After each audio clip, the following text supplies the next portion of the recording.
আন্তর্জাতিক অপরাধ ট্রাইব্যুনাল আদালতে আজকে একটা ন্যায় বিচার প্রতিষ্ঠা হয়েছে। তবে আসামি ফ্যাসিস্ট শেখ হাসিনা, আসাদুজ্জামান কামাল এবং সাবেক আইজিপি মামুন, তাদের অপরাধের তুলনায় এই সাজা যথেষ্ট কম, কিন্তু আইনের উপরে কোনো সাজা নাই। সেজন্য মাননীয় বিচারকগণ সর্বোচ্চ সাজা হিসাবে একটি অপরাধে মৃত্যু কারাদণ্ড দিয়েছে শেখ হাসিনার, আর একটি অপরাধে মৃত্যুদণ্ড, এবং অন্যান্য অপরাধগুলো বিবেচনায় নিয়ে তাদের সম্পত্তি বাজেয়াপ্ত। আসাদুজ্জামান কামালের মৃত্যুদণ্ড এবং আইজিপি মামুনের বিচার কার্যে সহযোগিতার জন্য তার সাজা কমিয়ে দেওয়া হয়েছে 5 বছর। তবে আরও অনেক মামলা তাদের বিরুদ্ধে আছে এবং সেই মামলাগুলো আশা করি ন্যায় বিচার প্রতিষ্ঠা হবে, সবাই সুবিচার পাবে। আজকের এই আদালতের রায়ের মধ্য দিয়ে কয়েকটি জিনিস প্রমাণিত।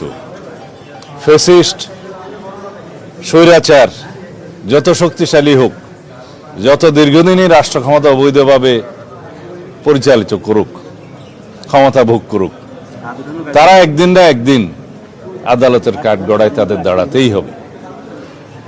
বাংলাদেশে গুম, খুন, অপশাসন এবং বৈষম্যের যে রাষ্ট্র ব্যবস্থা কায়েম করেছিল শেখ হাসিনা, একদলীয় রাষ্ট্র ব্যবস্থা এবং একদলীয় সরকার ব্যবস্থা প্রতিষ্ঠার যে উদগ্র বাসনা চরিতার্থ করতে চেয়েছিল, তা সম্ভব হয় নাই। কিন্তু দীর্ঘদিনের অপশাসন এবং ফ্যাসিবাদী শাসনের জাতাকলে এদেশের মানুষ পিষ্ট হয়েছে, আমরা পিষ্ট হয়েছি, আমরা ভুক্তভোগী হয়েছি।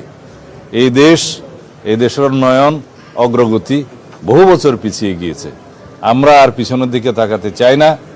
দেশে ন্যায় বিচার প্রতিষ্ঠা হবে সর্বক্ষেত্রে, আইনের শাসন প্রতিষ্ঠা হবে সর্বক্ষেত্রে, এবং এর মধ্য দিয়েই আগামী দিনে একটি শক্তিশালী গণতান্ত্রিক রাষ্ট্র বিনির্মাণ হবে। এটাই হবে আগামীর বাংলাদেশ, এবং আমরা অবশ্যই সেই বাংলাদেশ প্রতিষ্ঠার জন্য প্রতিশ্রুতিবদ্ধ, অঙ্গীকারাবদ্ধ। আমরা সংস্কারের মধ্য দিয়ে যাব, বাংলাদেশে আইনের শাসন প্রতিষ্ঠা করব, রাষ্ট্রে একটা ভারসাম্যমূলক রাষ্ট্র ব্যবস্থা এবং সরকার ব্যবস্থা প্রতিষ্ঠা করব ইনশাআল্লাহ। এই দেশের প্রতিটি মানুষ ভবিষ্যতে যাতে ন্যায় বিচার পায়, সেরকম রাষ্ট্র ব্যবস্থা প্রতিষ্ঠার জন্য আমরা অবশ্যই অবিরাম সংগ্রাম চালিয়ে